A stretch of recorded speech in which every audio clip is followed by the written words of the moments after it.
Hello बच्चों, let's see this question. And the question says, each scientist works as a part of a broader community of scientists, building on the works of others, and scientific advances have often depend on application of new technologies or on technologies applied to an existing problems. What improvements to existing cloning methods did Wilmot make that allowed him successfully to clone Dolly the sheep from an adult cell?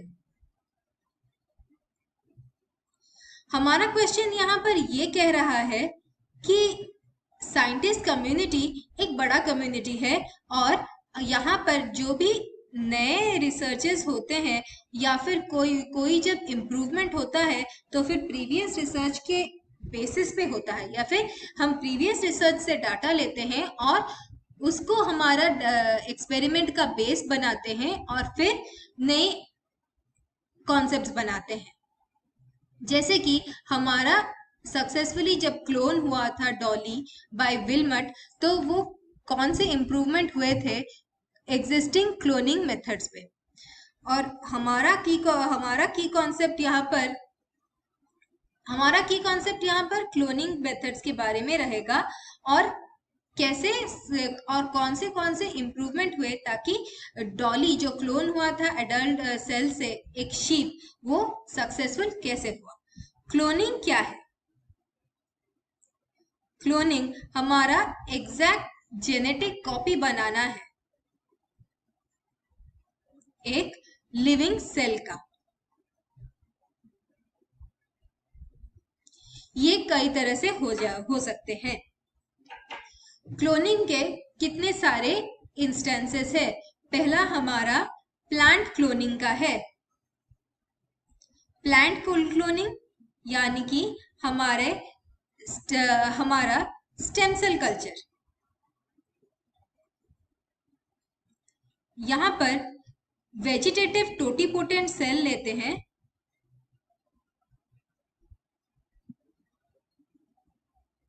और इस vegetative totipotent cell से हमारे नए plant cells बनाते हैं।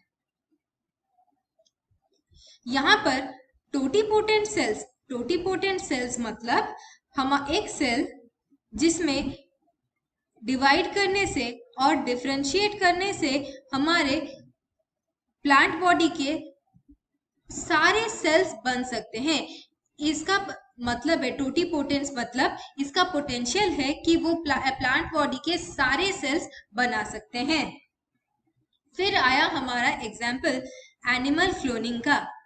Animal cloning में हम totipotent sales use नहीं करते हैं, रादर हम यहाँ पर यूज करते हैं एक प्रोसेस जिसे कहते हैं न्यूक्लियर ट्रांसप्लांटेशन। न्यूक्लियर ट्रांसप्लांटेशन क्या है? न्यूक्लियर ट्रांसप्लांटेशन में हम एक ओवम लेते हैं, एक ओवम लेते हैं एनिमल से और उसमें एनिमल के एक मैच्योर सेल से न्यूक्लियस लेते हैं और इस न्यूक्लियस को ट्रांसप्लांट करते हैं हम उस ओवम में।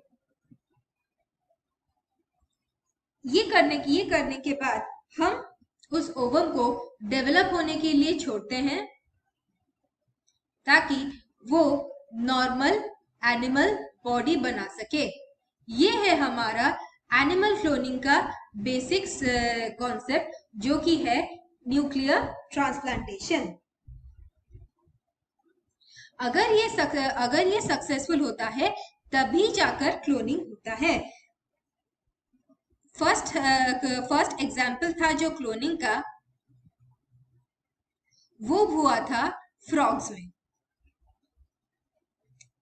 और इससे कंक्लूजन आया था कि सक्सेस ऑफ द एक्सपेरिमेंट या फिर एक्सपेरिमेंट का success of transplantation of nucleus या फिर ये न्यूक्लियर ट्रांसप्लांटेशन जो हो रहा है वो सक्सेसफुल तभी होता है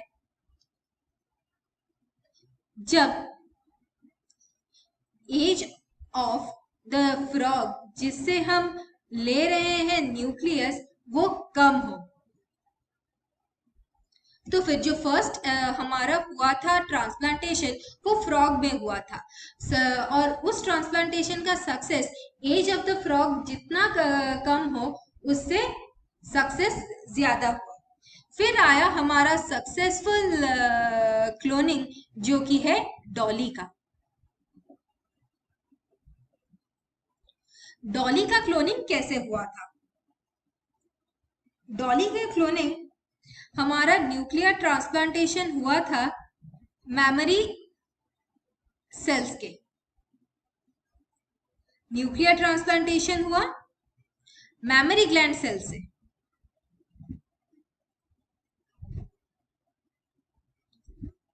और ये सक्सेसफुल हुआ।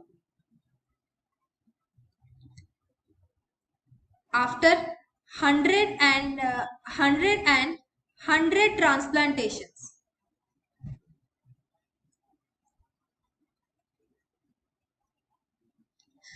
आफ्टर 100 सरोगेसीज, जब सरोगेसी 100 सरोगेसी के बाद एक सरोगेसी में सक्सेस आया और उसका नाम डॉली था।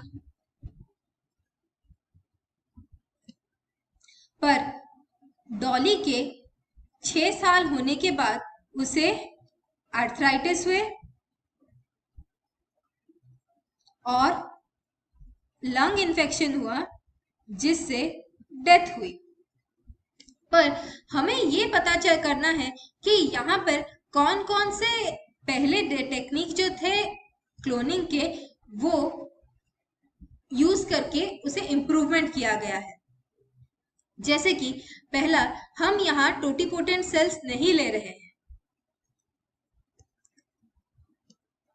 यहाँ पर हम न्यूक्लियर ट्रांसप्लांटेशन कर रहे हैं।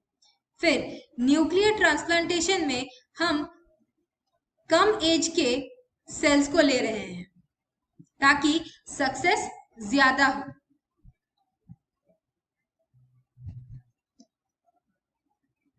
I hope you understood the question. Thank you and all the best.